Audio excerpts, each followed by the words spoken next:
Des étapes de prière, suivies de la coupure de ruban. Ah oui, attends. Et voilà l'acte qui certifie désormais l'accès officiel au sanctuaire des âmes des morts appelé Yoho en patois et au temple du palais appelé Renouveau-Dun à Dokome dans la commune de Dangbo. Deux monuments ancestraux entièrement rénovés pour la gloire des ancêtres. D'entrée, un bref historique sur Dokome, la localité qui abrite le palais royal sacré où régna de 1946 à 1972 le roi Rweze, 17e et dernier roi de l'ancien royaume de Weme dans la commune de Dangbo. Dokome signifiant littéralement trou sur terre et pour faire simple, domaine sous terre. Ce quartier dénommé Dokome fut en effet une zone de terre autour de laquelle le Wemeholu Aglaku, ayant régné de 1710 à 1721, fut creusé un fossé pour en faire une forteresse contre les attaques, agressions et invasions. Ainsi, entamant la reconstruction de l'ancien royaume de Weme, par ce fait, relevant d'une extraordinaire ingéniosité, Dokome fut par conséquent un lieu sacré, inspirant à l'époque crainte, respect et vénération.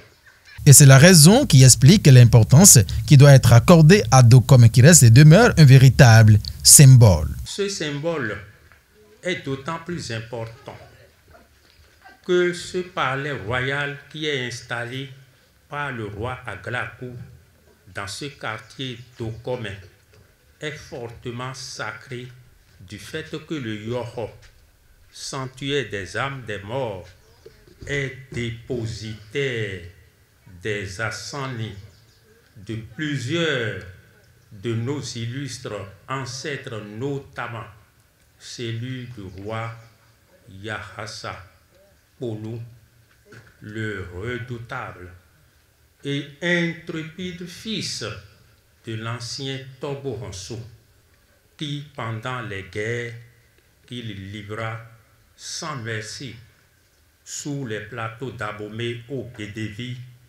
mourut en 1708. Si certains parmi vous se demandent qu'est-ce un Yoho, désigné sanctuaire des âmes des morts, je répondrai simplement au premier que le Yoho est un enclos sacré où sont réunis les assains désignés par d'autres assanis. Représentation matérielle ou mieux personnification des âmes de certains morts de nos familles respectives. Autrement dit, il s'agit de l'incarnation des âmes de ces morts dans cette représentation matérielle que sont assains ou assanis. Jetés à l'oubliette plusieurs décennies durant, les ancêtres suscitent enfin l'un des leurs afin que ce haut lieu, plein d'histoire, redore son blason. Ce qui m'a inspiré, je ne peux pas vous dire. J'ai connu ce qu'on appelle Yoho, ça ne fait pas 3 ans. Mon père ne m'a jamais amené chez un Bokoton. Ne m'a jamais amené dans ce palais même. Ne m'a jamais amené nulle part.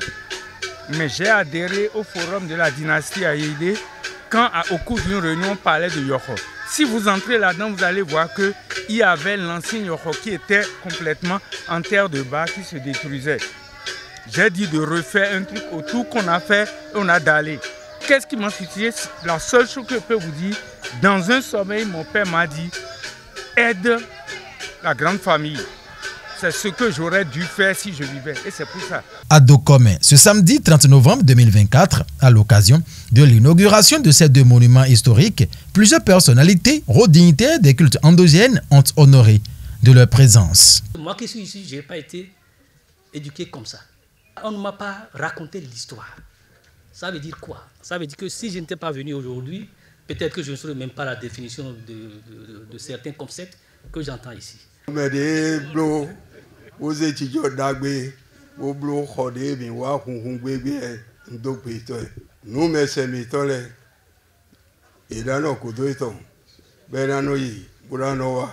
Votre histoire, je me suis retrouvé dedans. Et je remercie beaucoup mon frère, mon oncle Fassinou, de ce qu'il a pu faire pour que l'histoire règne. Cette inauguration du palais royal de Dokome fait désormais de lui un site de mémoire et un point d'ancrage pour la communauté haïdé et les habitants de toute la vallée de l'Ouémé. Un exemple inspirant de mobilisation pour la préservation des richesses culturelles et culturelles dans la vallée de l'Ouémé par ricochet en République du Bénin.